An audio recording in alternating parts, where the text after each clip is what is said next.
আজকে না ডালের যে রেসিপিটা বানাবো সেটা ভাতের সাথে না ভীষণ মজার খেতে হয়। আর আমি যেভাবে ডালটা রান্না করি সেটা তোমাদের সাথে শেয়ার করলাম। এটা তোমাদের যদি ভালো লাগে তাহলে লাইক কমেন্ট শেয়ার একটু করো।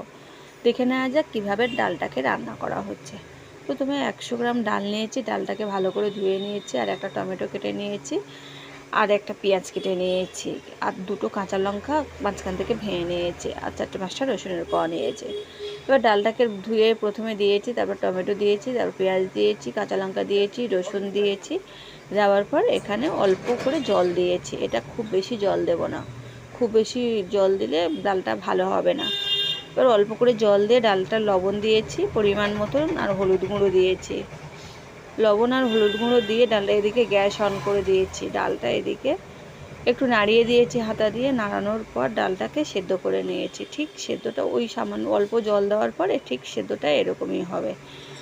দেখুন এটাকে এরকমই সেদ্ধ হবে। খুন্তি দিয়ে একটু নাড়াচাড়া করে দিয়েছি। নাড়াচাড়া করার পর এখানে আমি অন্য একটা কড়ার মধ্যে আমি এদিকে ডালটা সিদ্ধ হয়ে গেছে, এদিকে ডালটা এদিকে সিদ্ধ হয়ে গেছে, আর ওদিকে অন্য একটা কড়ার মধ্যে আমি তেল দিয়েছি। তেল দিয়ে আর শুকনো ফোড়ন মানে ফোড়নের জন্য শুকনো লঙ্কা দিয়েছি।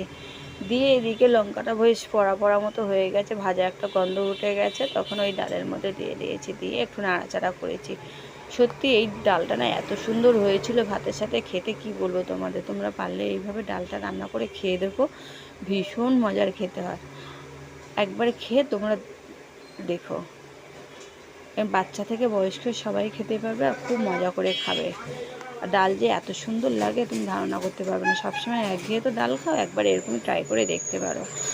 কেমন হয়েছে একটু জানিও। ঠিক দেখুন এরকমই সুন্দর ডালটা হয়েছে।